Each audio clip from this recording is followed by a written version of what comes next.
Okay, some transfer news just into us, and Chelsea are aiming to make sure that Xavi Simons and Alejandro Garnacho both sign for them before the window closes. They're in talks to sign the two forwards, and discussions have been ongoing for some time. There are good relations between all the clubs.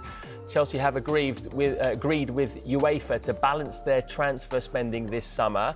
So far, they have signed Liam Delap, Joao Pedro, Jorel Hato, and there will be more incomings as players are sold and loaned out. Noni Madueke, Joao Felix, George Petrovic, Matisse Amugu, Kepa, Bashir Humphreys are amongst those who have... which propelled PSG through to the latter stages, but it wasn't necessarily stuff with his feet. And, you know, there's a camp that says it should just be about making saves. I totally get that. But when we're talking about a team that's just won the Champions League that want to try and get to the very next level, well, in 2025, it's having 11 players who are all very capable with their feet. And I know that you went to Xhaka first because it's goalkeeper. I get that. Listen, but there's also a psychology to this because, as a defender, if you trust your goalkeeper wholeheartedly, you play a different type of game. Because when you roll the ball back to them, you trust them to know that they'll make the right decision. But if there's any doubt whatsoever, you play a different type of game. So I think it's interesting it's like this. And for Donnarumma as well, in the post, it's weird how he says someone has decided that I cannot be part of the group. Is this about Enrique, or is it about something else? Like, as Jules has said, from the financial side of things, is it coming from higher? And in reality, we might never find out. Jules, what is it? Picking up on what Nadem said, is it Luis Enrique that's someone, or is there more behind the scenes that we don't know about? I think it's Luis Enrique, who, as we said, wanted a different profile, better with the ball at his feet, better on crosses. Let's not forget, I didn't say it earlier in my first answer, but Donnarumma's main weakness is not so much the distribution, where he's okay-ish. It's more that he doesn't come out on corners or wild free kicks. That PSG have conceded a lot of goals. Remember the season before last, the semi-final against Dortmund, for example, the quarter-final against Barcelona, when they still went through. But still, he has issues on crosses. And Chevalier has not those weaknesses. He's a younger goalkeeper. He will have more pressure on him. He doesn't have the experience that Donnarumma has. He hasn't won what Donnarumma has won, the Euro, the Champions.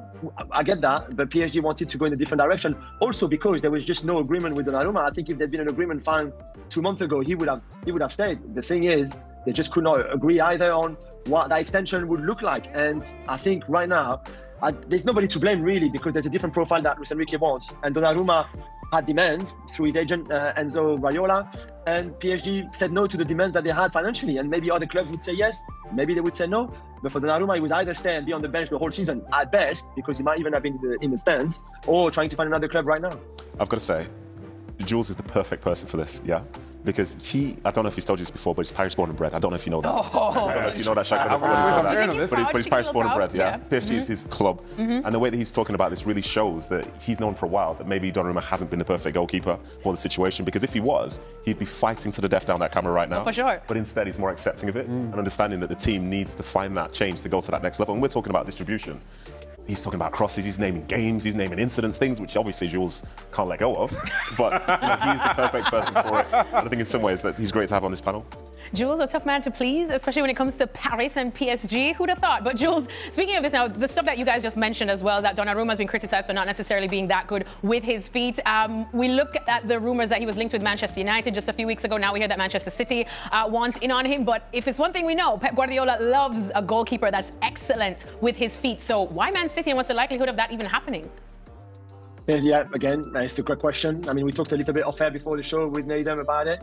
Right now, there are two clubs who are kind of keen on him. The first one is Manchester United, and the second one is Manchester City too. I think a lesser degree, although they are more advanced in their talk, especially with PSG and with Donnarumma's agent, than Manchester United. We still have the Onana issue. They need to obviously offload Onana before signing Donnarumma. I mean, for City, they need to offload Ederson before even thinking about signing Donnarumma. But everything we just said about Donnarumma at PSG and what Luis Enrique didn't like, there is nowhere that Pep Guardiola would think, yeah, he's a great goalkeeper for me. I mean, Nedum and I know Joe Hart really well, especially Neds. And Joe Hart was just not made for a Pep Guardiola style of football and team.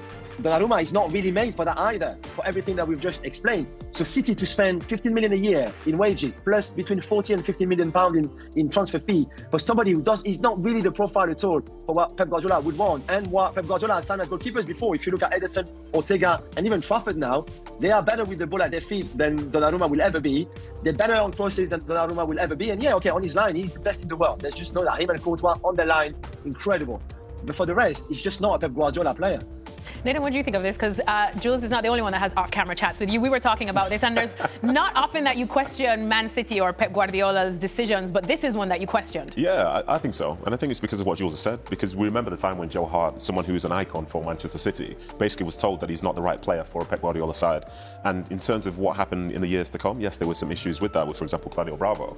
But this all led to an Edison, somebody who's transformed the way that City play their football, a huge part of the success over the last, say, 5-6 years. So now you see Donnarumma coming in and he feels like he has more in common with a Joe Hart than he does with an Edison. And so I don't necessarily see that, especially with Trafford coming in.